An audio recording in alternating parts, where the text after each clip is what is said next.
Ini pernah direncanakan oleh suami istri di masa lalu, dituliskan di dalam kitab yang sangat populer. Persoalannya, begitu ibunya mengandung, istrinya mengandung, lahir anaknya usia 2 tahun, maaf, mereka punya rencana, anak ini insya Allah kita akan didik jadi lebih baik, keluarga kita lebih baik, anak ini akan jadi ulama. Qadarullah usia 2 tahun ayahnya meninggal. Ini kisah nyata.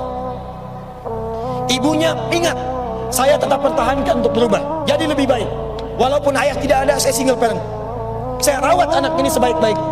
Usia 4 tahun anak ini, maaf ya, terkena penyakit buta permanen. Hijrah tidak akan sepi dengan ujian. Suami meninggal, single parent, anaknya kemudian buta permanen. Apa yang dilakukan oleh ibunya? Ibunya tetap berpedoman, Allah pasti akan berikan yang terbaik.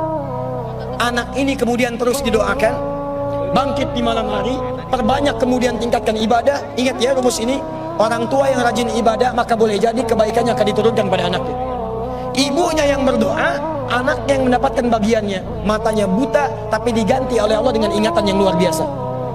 Kalau Anda bacakan satu kalimat, satu baris ini, satu lembar buku dibacakan oleh Anda satu halaman, maka seketika dia akan ingat seketika tanpa diulang, dengan titik, dengan komanya. Anak ini kemudian dibawa ke sekolah Al-Quran, dimasukkan talaki ke syekh di sana.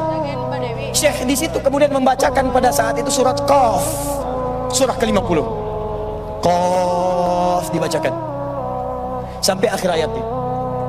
Anak ini anak yang paling kecil teman-teman, mata buta, gak bisa ngelihat. Teman-temannya berada di atasnya usianya, ada yang 6 tahun, 7 tahun, dia 4 tahun. Begitu selesai membacakan, kata syekhnya, lihat kalimatnya, man hafidha ala zahri qalbi, siapa yang hafal apa yang tadi saya bacakan, hafalan di dalam kepalanya, bukan di luar kepala. Hafal di luar kepala masih belum hafal. Kata syekhnya, hafal di dalam kepalanya. Tiba-tiba saat semuanya diam menyimpan tangannya begini, anak yang buta tadi mengangkat tangannya mengatakan, hafidtu ala zahri qalbi, saya sudah hafal. Syekhnya penasaran, kata syekhnya, bagaimana? Diambil anaknya ke depan, diminta baca, Masya Allah, bacaannya bukan hanya hafal, makhrajnya, sifat hurufnya, tajwidnya, semua mirip dengan syekhnya.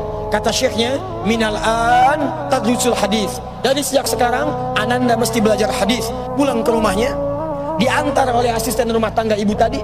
Begitu nyampe di rumahnya, wajahnya gembira, mengatakan pada ibunya, ummi, ibu, tadi saya dipuji oleh saya begini, ada kejadian begini, saya seperti ini. Kata anak ini, minal an uridul hadis, ma, sekarang saya pengen belajar hadis. Kata ibunya, ya bunayya iktafi bil Quran, anakku sayang, kamu punya keterbatasan, supaya kamu nggak capek sekarang Quran dulu, baru setelah itu hadis. Kata anaknya, lah, dia percaya pada gurunya, dia percaya pada keyakinannya, dia katakan, ma, saya pengen belajar hadis.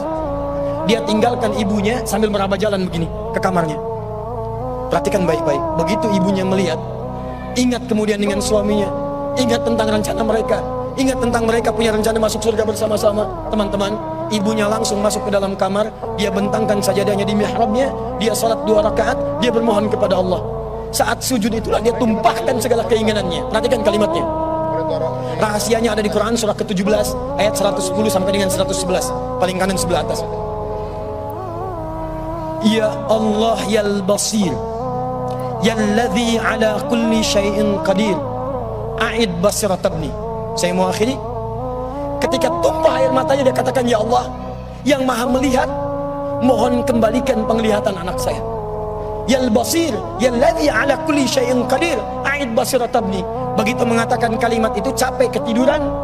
Kemudian pada saat itulah anaknya sedang mengulang surat Qaf di kamarnya. Begitu ibunya mengatakan ya basir, anaknya sampai pada ayat ke-22. Laqad kunta fi ghaflatin min hadza fakashafna 'anka ghita'aka wa basaruka al-yawma hadid. Ibunya menyebut ya basir, anaknya sampai di ayat wa basaruka al-yawma hadid. Dulu pandanganmu tertutup, sekarang kami akan buka, kamu akan melihat setelah ini dengan setajam-tajamnya. Ayat ini sebetulnya kemuliaan akhirat, tapi diturunkan mendapatkan kemuliaan dunia. Tiba-tiba setelah baca ayat ini, ibunya berdoa, bersamaan kalimatnya, tiba-tiba terbuka pandangannya. Anak ini bisa melihat kembali. Saking kagetnya dia lompat, dia kejar ibunya. Ummi laqad ra'ait. Ma, saya bisa lihat lagi. Ma, saya bisa lihat lagi. Ibunya kaget kemudian terbangun. Dia peluk anaknya, dia katakan, nah, mungkin kamu melihat bukan dengan hatimu, kamu melihat bukan dengan matamu. Rubbama ra'aita biqalbik laisa bi'ainik. Mungkin bukan matamu tapi hatimu. Kata anaknya, Ma, saya melihat dengan mata saya. Ini mama pakai baju ini. Di sekitar kita ada benda-benda ini. Allahu Akbar. Ibunya kemudian yakin anak itu bisa melihat. Dipeluklah anaknya.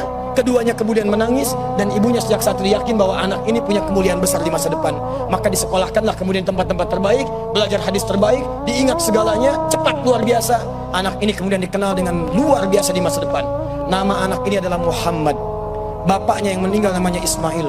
Kakeknya namanya Ibrahim. Kakek buyutnya Al-Mughirah, eyang buyutnya Al-Bardizbah. Tinggal di kecamatan Ju'fah, di Kabupaten Bukhara, Provinsi Khorasan, negara Uzbekistan sekarang. Kelak di kemudian hari, dia dikenal dengan nama daerahnya Bukhara, dengan Al-Bukhari. Itulah kisah Imam Al-Bukhari.